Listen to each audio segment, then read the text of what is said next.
क्या आपने कभी कंकाल के झील के बारे में सुना है? एक ऐसी झील जिसके आसपास तमाम सारे इंसानों के कंकाल थे। जब इसके ऊपर ये रिसर्च हुई कि आखिर ये इतने सारे कंकाल इस नदी के आसपास कैसे आए, तब जो सामने सच आया उसको जानने के बाद आपके दिमाग हिल जाएंगे। इस घटना पर कई सारे रिसर्चर्स ने अपने अलग अलग दावे रखे। किसी ने बताया कि भारी ठंड की वजह से यहाँ पर आने वाले लोगों की मौत हो गई, तो किसी ने यह बताया कि ये आदिवासियों के कंकाल हैं जो सेकेंड वर्ल्ड वॉर के दौरान इनको मार दिया गया था। लेकिन दोस्तों, इस कहानी के पीछे असली सच क्या है ये जानकर आपके होश उड़ जाएंगे। तो इस वीडियो को अंत तक देखना, क्योंकि इस वीडियो में आप इसके साथ साथ दो और भी भयंकर घटनाओं के बारे में जानने वाले हो। तो चलिए वीडियो को स्टार्ट करते हैं। कहा जाता है कि जीवन और मृत्यु पर किसी का वश नहीं होता, क्योंकि मौत एक ऐसी चीज है जो कब और कहां आ जाए ये किसी को नहीं पता। हम सबको पता है कि इंसान का शरीर नश्वर होता है। जिसने भी इस धरती पर जन्म लिया है उसका मरना तय है, लेकिन इस मानव शरीर का नाश कब और कैसे होगा इसका अंदाजा लगा पाना बहुत मुश्किल है। लेकिन दोस्तों, आज की इस वीडियो में हम आपको ऐसी जगह के बारे में बताने जा रहे हैं जहाँ पर अगर कोई इंसान चल जाता है तो उसका जिंदा वापस लौटना बहुत मुश्किल हो जाता है। मैं आपको एक रोड की घटना बताने जा रहा हूँ, एक ऐसा रोड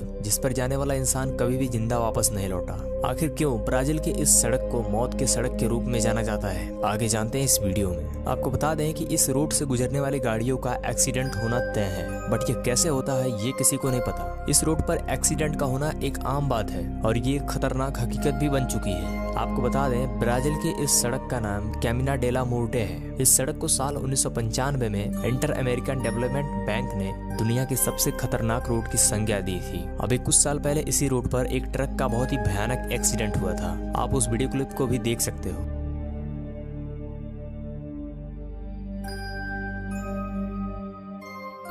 लेकिन इसमें सोचने वाली बात यह है कि जिस ट्रक का एक्सीडेंट हुआ था उस ट्रक का ड्राइवर काफी अनुभवी था। वो काफी समय से ट्रक चलाता था, लेकिन जैसे ही उस व्यक्ति का ट्रक इस रोड पर आया वो ड्राइवर से आउट ऑफ कंट्रोल हो चुका था। वो ट्रक आउट ऑफ कंट्रोल होते होते अचानक से एक बड़ी सी खाई में जाकर गिर जाता है। और दोस्तों, इतनी गहरी खाई में गिरने की वजह से ट्रक ड्राइवर की मौके पर ही मौत हो जाती है। और ऐसी एक दो घटनाएं नहीं बल्कि कईयों घटनाएं ऐसी हो चुकी हैं इस रोड पर चलने वालों की।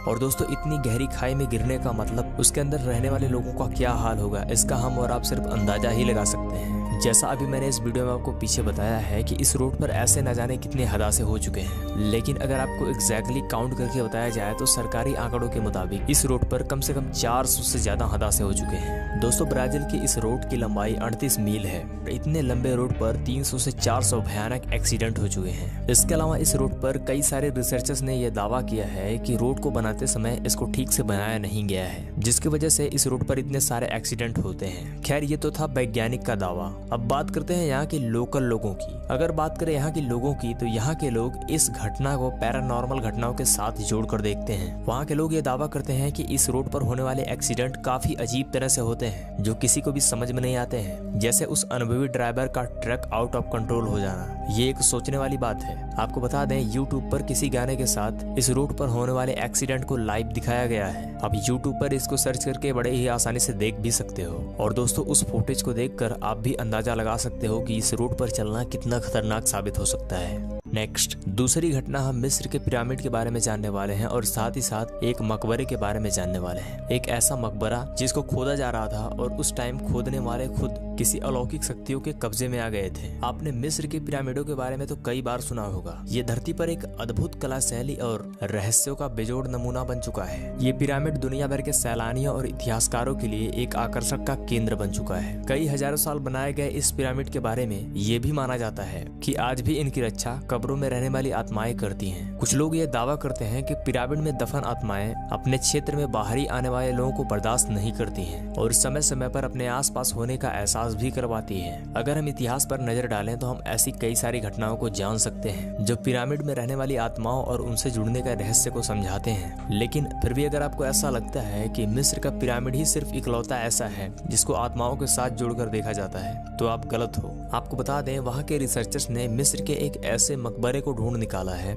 जिसको करीब 4000 साल पहले से बनाया जा चुका था। जी हाँ, आपको बता दें, बेल्जियम के कैथोलिक यूनिवर्सिटी ऑफ लवन से जुड़े रिसर्चर्स ने वहाँ के एक ऐसे मकबरे को खोजा है जिसको आज से कई हजार साल पहले ही बनाया गया था। इस मकबरे में पत्थर की एक पट्टिका मिली जिस पर अंतिम संस्कार से संबंधित प्राचीन आख्यान लिखे थे। मिस्र के पुरातत्व मंत्री मोहम्मद इब्राहिम का भी यह कहना था कि बीते कई वर्षों में शायद ऐसा पहली बार हुआ है। कि किसी सुरक्षित मकबरे को खोजकर उसको सार्वजनिक किया गया हो। मोहम्मद आमिद के अनुसार इस मकबरे का निर्माण तारीख प्राचीन मिस्र के प्रथम कालवधि 2181 से 2035 ईस्वी पूर्व की है। आपको बता दें ये खोज एक बेहद असामान्य खोजों में से एक है। मैं यहाँ पर उसको असामान्य खोज इसलिए बता रहा हूँ क्योंकि उस काल से जुड़ी किसी इमारत का सही सलामत मिलना तो दूर की बात है, उसके मकबरे की ईंट का भी मिलना बहुत मुश्किल था। और ऐसे में ये मकबरा तो 4000 साल पुराना है। वैसे ये मकबरा है किसका और किसके लिए बनाया गया था इसका पता तो आज तक नहीं चल पाया, लेकिन इस मकबरे तक पहुंचने वाले दलों का कहना है कि इसकी खुदाई कराने के दौरान उन्होंने कई ऐसी अलौकिक शक्तियों का सामना किया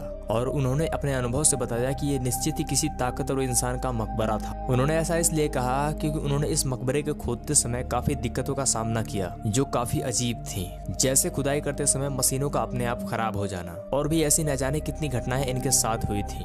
नेक्स्ट अभी हम बात करने वाले हैं कंकाल झील के बारे में। दरअसल उत्तराखंड के रूपकुंड में एक कंकाल नाम की झील है जिसके आसपास तमाम सारे इंसानों के कंकाल हैं। पिछले कुछ सालों में इस कंकाल के ऊपर कई सारी रिसर्च की गई कि ये कंकाल कहां से आए हैं और यहाँ पर लोग आकर कैसे मरे हैं और किस वजह से इन लोगों की मौतें हुई हैं। और इसके अलावा इन कंकालों पर अब तक जितने भी रिसर्चर्स हुए हैं उन सब के अलग अलग दावे हैं। तो आइए जानते हैं इन कंकालों का असली सच क्या है, कैसे यहाँ पर इतने सारे इंसानों के कंकाल आ गए। देखो, इस पर साइंस ये दावा करती है कि उत्तराखंड के इस झील के पास ये लगभग 200 कंकाल 9वीं सदी के उन भारतीय आदिवासियों के थे जो यहाँ पर ओले के आंधी में मारे गए थे। इन कंकालों को सबसे पहले साल 1942 में ब्रिटिश के फॉरेस्ट गार्ड ने देखा था। इस रिसर्च के पहले यही माना जाता था कि ये कंकाल जापान के उन सैनिकों के थे जो सेकेंड वर्ल्ड वॉर के दौरान इस रास्ते से गुजर रहे थे, लेकिन ओले की तूफान की चपेट में आने से इनकी डेथ हो गई थी। लेकिन बाद में एक रिसर्च में ये पता चला कि ये कंकाल 850 ईसा पूर्व में आए श्रद्धालुओं और वहाँ के रहने वाले लोगों की है। और एक और रिपोर्ट के अनुसार ये कंकाल मुख्य रूप से 2 समूहों की है। इसमें से डीएनए टेस्ट करने के बाद पता चला कि इसमें कुछ कंकाल एक ही परिवार के सदस्यों की है, लेकिन इसमें दूसरा समूह पहले समूह के मुकाबले छोटे कद वाले लोगों का है। इसके अलावा कई रिसर्चर्स ने यह दावा किया कि इन सब की मौत किसी घातक हथियार की चोट से नहीं हुई थी, बल्कि वो लोग ओले के घातक तूफान के बीच में फंस गए थे और ओले की तूफान की चपेट में आने की वजह से इन सब की मौत हुई थी। लेकिन कैसे, चले जानते हैं। आपको बता दें, साइंस ने मरे हुए लोगों की खोपड़ी के फ्रैक्चर पर काफी रिसर्च किया और तब जाकर उसको ये पता चला कि मरने वाले लोगों के सिर पर ओले के दौरान क्रिकेट के बॉल जितने बड़े ओले गिरे थे, जिसकी वजह से उनके सर में गहरी चोट लगने की वजह से उन सबकी डेथ हुई थी। और तभी से इस झील को कंकाल झील का नाम दिया गया। कंकाल नाम से मशहूर ये झील हिमालय पर्वत पर लगभग 529 मीटर की ऊंचाई पर मौजूद है। आपको बता दें, यहाँ पर हर साल बर्फ पिघलती है, तब यहाँ पर आप 1-2 नहीं बल्कि कई 100 खोपड़ियाँ बड़े ही आसानी से देख सकते हो। इसके पहले कहा जाता था कि ये खोपड़ियाँ कश्मीर के जोरावर सिंह और उनके आदमियों की है, जो साल 1841 में तिब्बत के युद्ध से वापस आ रहे थे और यहाँ के खराब मौसम की चपेट में आ गए थे। यहाँ पर एक बात साफ साफ क्लियर हो रही है, यहाँ पर चाहे कोई भी इंसान मरा हो, लेकिन उसकी मौत का कारण ओले का तूफान ही था।